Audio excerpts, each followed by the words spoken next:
استاذه انا قديم شويه، فشايف التجارب الناس كلها يعني لازم حد يبدا، بس ان شاء الله هننتظرك في شغل تاني كتير قوي. ان شاء الله.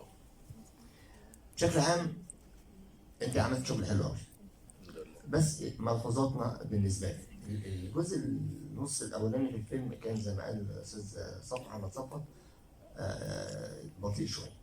ماشي؟ انت عامله اكتر من 50% الشطات بتاعتك في العربيات.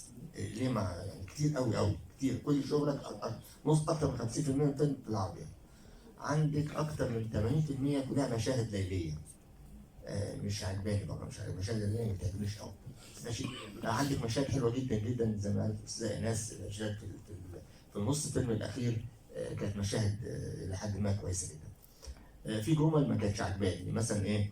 بتقول له ولا شو بتقول له وحشتيني يا جاموسه، بحبك يا كلبه، بحبك يا حمار، في الاخر جمله كده واضحه حلوه قوي كله زعل، بحبك يا حمار. مش عاجباني الجمل دي.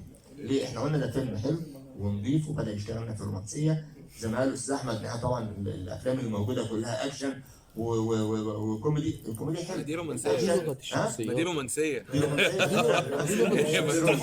حب اليومين دول يا استاذ. دي لغه الشخصيات. دي رومانسيه.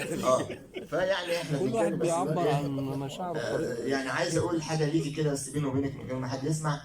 انت بلاش تاليف وخليكي في الاخراج، هتعملي شغل احسن من كده كمان. ما حد يسمع. ما انا بتكلم عشان كده. بصي يا استاذه، انا اسمي سيد اسكندراني، انا نائب رئيس تحرير الجمهوريه ومرشح نقيبه للصحفيين حاليا دلوقتي. يعني انا سايب شغلي في الانتخابات وجاي عشان اتفرج على الفيلم، اتفرج على المهرجان، لان انا عضو جمعيه شكرا ماشي يا استاذ. قول يا ريس.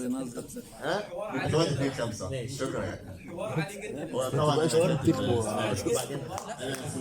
انا قلت هنا وبعدين نمشي بالترتيب يا جماعه. نمشي بالترتيب. اتفضل.